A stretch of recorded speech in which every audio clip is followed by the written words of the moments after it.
A few years ago, I was preparing myself for my first visit to India. So the people who I know started to ask me what India has apart from slums, yoga and Bollywood. Many of my well-wishers warned me about my safety in India, as they had heard the news of rapes from media. But they got completely shocked when I explained to them that actually our own Western countries have a lot more rapes than India, and the correct way to understand the statistics of a crime is not by numbers, but by proportions. Due to a massive population that India has, the numbers of a crime can easily go very high, but in proportions, India is so much better than us. Only when I explained this to my well-wishers, they realized how our media had been manipulating us, and it still continues to do so. Whenever I am back in Poland or in any part of Europe, I am asked if India is interesting to travel at all. So many people around the world have a very low awareness about this country, and today I am going to tell my friends and the world citizens about India. Before I start to tell you what this country has, let me start it with a small example that one can so easily see on the streets of India. We all know how an average poor man in Europe finds it nearly impossible to take his family out to the cinemas, entertainment parks, or for a dinner, because they all cost a lot of money. In Europe, for a person on a very low budget, buying new clothes or traveling out of the city with their family is probably a dream that unfortunately never comes true.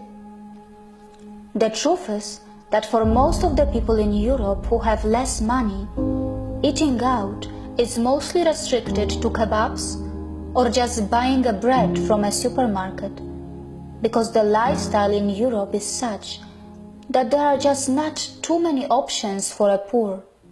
But in India, there are cinemas, entertainment parks, restaurants and markets that are not just for the elite and the middle class, but also for those who are on a very low budget.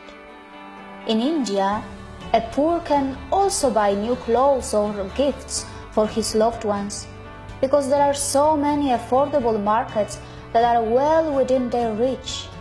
In India, a poor person who has a very low budget can also afford to dine out with family to enjoy those joyful family moments. And trust me, in such affordable markets, they are also selling exotic Chinese food or even an Italian pasta.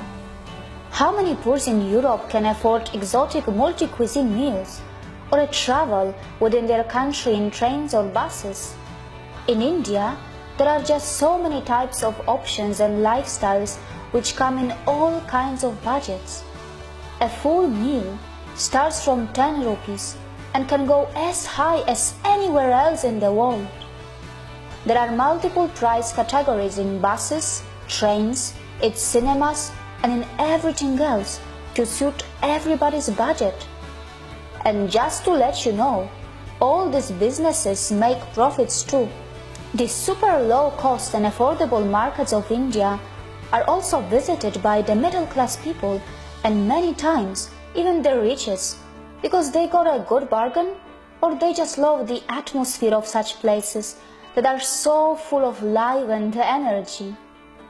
And this is how India nourishes and protects all her citizens, by giving them so many different opportunities in different budgets, and these so many parallel lifestyles that are mingled together is a sight to see, which continues to mesmerize me every day. I like to travel in India because it has a plenty to offer. Whether you are on a shoestring budget, a middle-class traveler, or someone who wants to be pampered with the highest luxury.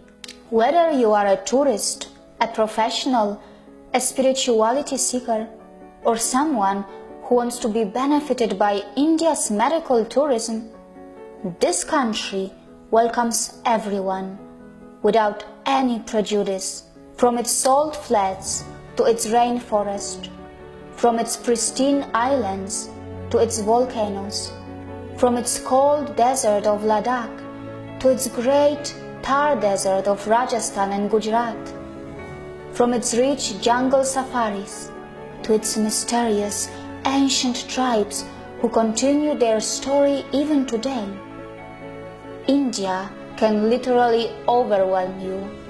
And the story goes on in the tea and coffee plantations of its northeast and its south, and also in its beaches of the 7,000-kilometer plus coastal line.